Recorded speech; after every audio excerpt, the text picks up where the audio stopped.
বলছে হে ভগবান, কেন আমার এই কণ্ঠস্বর কি হলো, আমরা কান্না কান্না কণ্ঠে আসি, গলা ভারী হয়ে আসে না, চোখ থেকে জল আসে, বলছে আমার কেন এমন হয় না।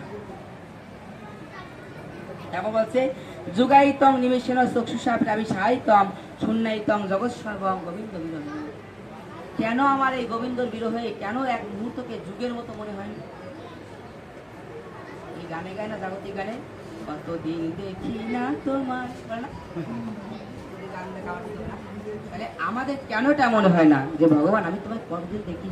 সেই মাতৃগর্ভে যখন ছিলাম তুমি আমাকে দর্শন দিয়েছিলে, আমাকে দর্শন দিয়েছিলে, কই তারপর তো তোমাকে আর কোনদিন দেখলাম না। ভজনে গায় না, জননী যশোরে ছিলাম যখন বিষম বন্ধনের পাশে, একবার প্রভু দেখা দিয়ে মরে বঞ্চিলে দিন, একবার দেখা দিয়ে যে আমাকে বঞ্চনা করে, আর তো কোনদিন আমাকে দেখা যায়। তাই বলছি ভগবান কেন তোমাকে না দেখে আমার কাছে যুগ যুগ মনে হয় না? তুমি দেখেন আমরা এই যে গৌর পূর্ণিমায় আসছি, আবার হয়তো রথযাত্রায় আসবো। আমাদের রায়কাটা মন্দিরে শিবপুজোর সময় অনেক ভক্তরা আসে। আমি একদিন পাঠের সময় বলতেছি, মাতাজি আপনার মাতালা আসতে হয় না? হ্যাঁ বাবু আসি তো, প্রত্যেক বছর শিবপুজোতে আসি, 1 বছর পরে আসি না। খাওয়ান কিন্তু একদিনও বাদ নাই, একদিন কি 1 মিলও বাদ নেই, একাদশী দিনে কষ্ট হয়।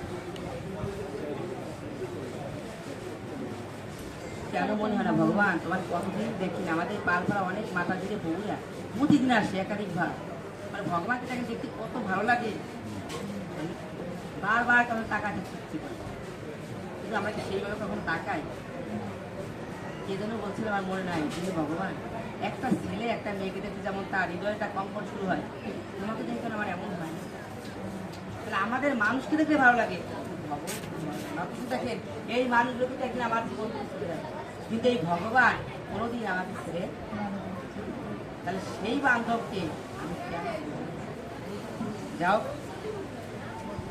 তারপর দেখেন শেষ শ্লোক, আশিলিশ্ব বা পাদরতাম বিনষ্ট মাম অদর্শ নাম নাম কর, বিনষ্ট মাম অদর্শ নাম নাম মনমহতাম করতু বা যথাযথা বা বিদধাতুরাম ফটো মত প্রেরণা বস্তু সর্বনা করো।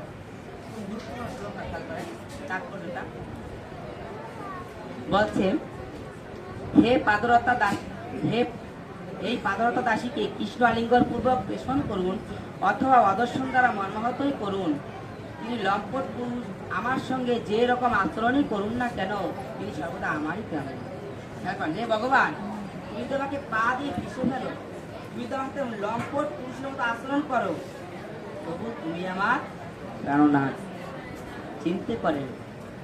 আর আমাদের ভগবানকে কখনো ডাকি না, তারপর ভগবান আমাদের কত ভালোবাসে, তবু ভগবানকে আমার ভালো লাগে, ভগবানকে দোষ দিই, প্রতিনিয়ত দোষ দিই, তাই না? কিন্তু এখানে ভগবান কি বলছেন যে তুমি তোমার এখানে ভগবান প্রার্থনা করছেন যে ভগবান কেমনভাবে ডাকা উচিত, যে যাই করো না কেন আমি যেন কোন অবস্থাতে,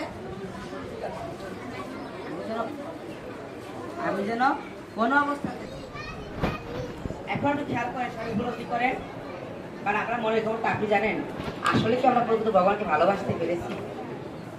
পারিনি। তাহলে কেন তো অভিযোগ? যখন সুখে থাকি তখন তো আমার মনে হয় না, দুঃখে সুখ ভজে তো সুখ মিলে সুখে ভজে কই, সুখে ভজে তো দুঃখে হাসে হই। যে ব্যক্তি দুঃখের সময় ভগবানকে ডাকে তার সুখ আসে, কিন্তু সুখে